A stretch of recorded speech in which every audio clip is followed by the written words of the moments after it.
अवधूत चिंतन श्री गुरुदेव दत्त. दिगंबरा दिगंबरा श्रीपाद वल्लभ दिगंबरा. दिगंबरा दिगंबरा श्रीपाद वल्लभ दिगंबरा. बोला श्री स्वामी समर्थ. स्वामी म्हणतात, बाळा, राग मनात ठेवून गोड बोलणाऱ्या माणसांपेक्षा प्रेम मनात ठेवून रागवणारी माणसे चांगली, कारण त्यांच्या रागामध्येही एक काळजी दडलेली असते. त्यांचे शब्द आपल्याला कठोर वाटतात, पण भावना मात्र निरपेक्ष असतात. ती माणसं बोलून जातात, पण मनात काहीच ठेवत नाहीत. त्यांचा राग हा क्षणभंगूर असतो.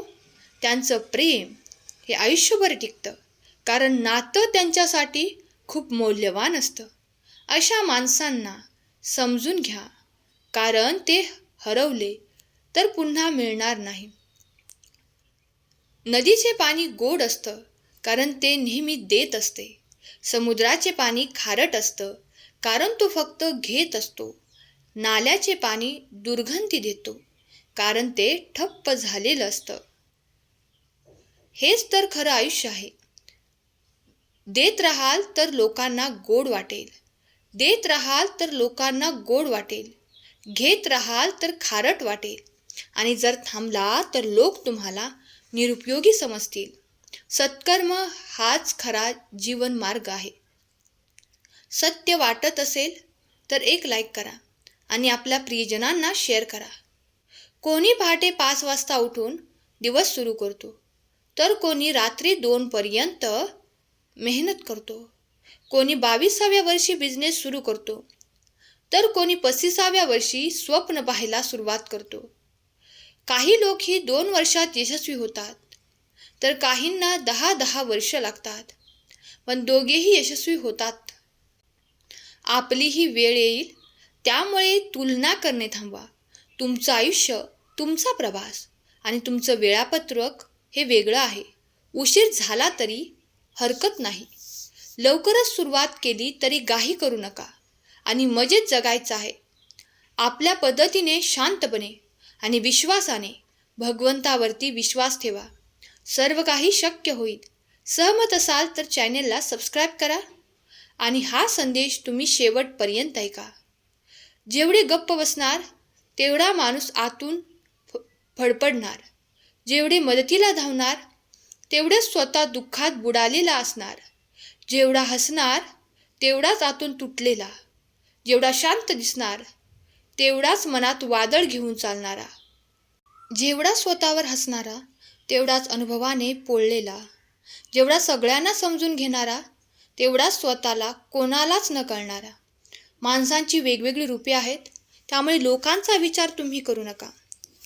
लोक विचारतील काय करतोस हे म्हणून नाही, की त्यांना खरंच काळजी आहे, तर तुमची काय औकात आहे हे त्यांना कळावं. नोकरी करतोस किती पगाराची? दुकान आहे किती मोठं आहे? शेतकरी आहेस किती एकर जमीन आहे? सरकारी परीक्षा देतोयस, अजून किती वर्ष देणार? असे लोकांचे प्रश्न.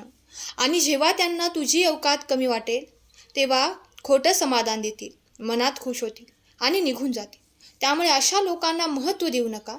त्यांच्यावरती विश्वास ठेवू नका.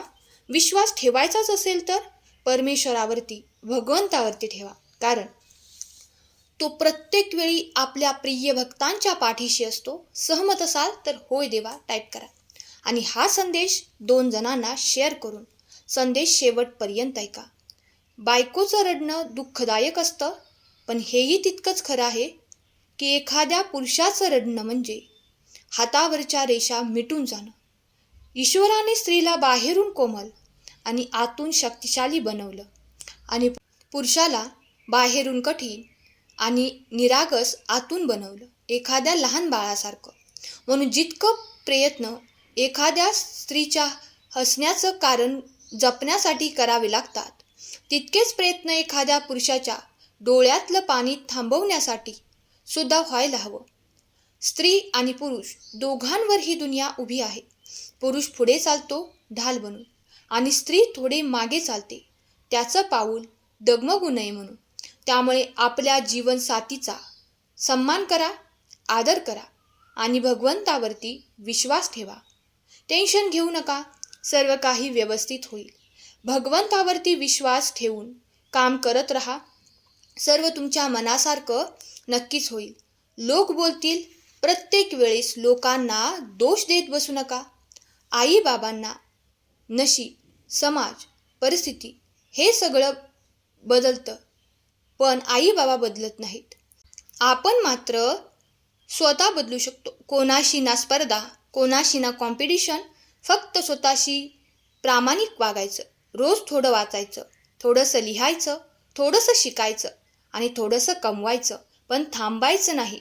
लोक हसतील, टाळतील, दुर्लक्ष करतील, पण आपण आपलं काम फक्त शांत बसून करायचं. स्वतःला चांगल्या पद्धतीमध्ये घडवायचं. आपल्या बदलांचा गोंधळ नको. फक्त परिणाम एवढा मोठा की लोक विचारतील की तू हे कसं केलं. त्यामुळे शांततेत काम करा. आवाज यशाचा नक्कीच होईल. कलियुग इतकं पुढे आले आहे की आता सगळे नाते पैशावर अवलंबून झाली आहेत. मग ते बाप मुलाचं नातं असो, नवरा बायकोचं असो, भाऊ बहिणीचं असो किंवा कोणतेही. जोपर्यंत एखादा माणूस कमावतो आहे तोपर्यंत तो चांगला आहे. पण तोच माणूस जर एखाद्या कारणामुळे आजारी पडून अंथरुणाला खिळला तर त्याचे स्वतःचेच लोक त्याच्या मृत्यूची इच्छा करू लागतात. तो माणूस सगळ्या नात्यांसाठी ओझं बनतो. आजकालच्या संसारी प्रेमाची हीच खरी व्याख्या झाली आहे. स्वामी भक्तांनो, आयुष्य खूप सुंदर आहे. आनंदाने भरभरून जगा, शेवटपर्यंत जगा. शेवटपर्यंत भगवंतावरती विश्वास ठेवा. जाता जाता एवढंच सांगेन, मी परत येईनच. पण बाळा, नेहमी लक्षात ठेव, तुझे कष्ट आता संपणार आहेत. उत्तर शोधायला तू योग्य मार्गावर आला आहेस. शब्द माझे तुझ्या आठवणीत ठेव. फक्त नीतिमत्ता साफ ठेव. काळजी करू नको, मी आहे. तुझा फक्त मार्ग चालत राहा.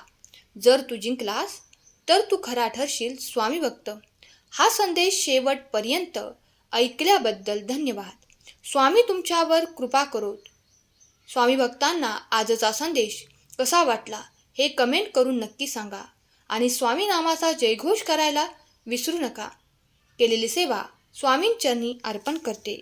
श्री स्वामी समर्थ. जय जय स्वामी समर्थ. श्री गुरुदेव दत्त.